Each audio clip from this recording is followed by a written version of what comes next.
tell you a story called No More Crying. It's all about the very first Easter morning. When someone you love dies, you hurt deep inside. You miss them so much, you just want to cry. The day Jesus died, his friends all hurt too.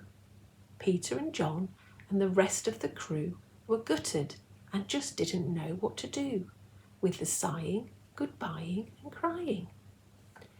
Day 1 passed, then 2, and on the 3rd day, Mary went early to visit the grave. She went with her friends bearing spice and perfume to anoint the dead body that lay in the tomb.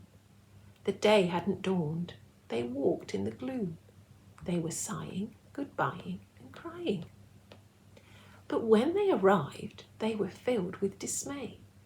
The tomb had been opened, the stone rolled away. So they went and told Peter. They went and told John. They've stolen his body. Jesus is gone.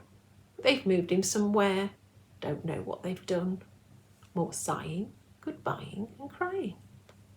So Peter ran off, but John, with a burst, sped right past his friend and reached the tomb first. He didn't dare enter, just stuck his head in. Only burial cloths where Jesus had been.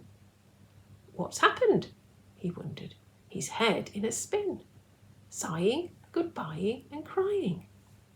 Then Peter arrived and without delay walked into the tomb, and where Jesus lay were neatly stacked sheets and the cloth from his head, like Jesus had woken and made up his bed. Was it possible Jesus was no longer dead? No more sighing, goodbying and crying?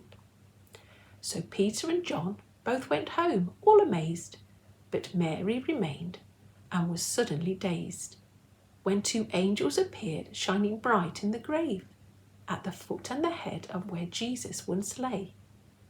Where did they take him? Was all she could say, sighing, goodbying, crying. But before they could answer, she heard a voice speak. Why are you weeping? Whom do you seek? It's the gardener, she thought, so she quickly replied. It's Jesus, she answered. Jesus, who died. If you've taken his body, please say where it lies. Sighing, goodbying and crying. Mary, he said, and oh, what a surprise! It was Jesus behind her. Jesus, alive! Teacher, she gasped, but he told her to go. Tell all my friends what you've seen. They must know that I'm no longer dead. I have risen, and so no more sighing, goodbying and crying. No more sighing, goodbying and crying. Goodbye.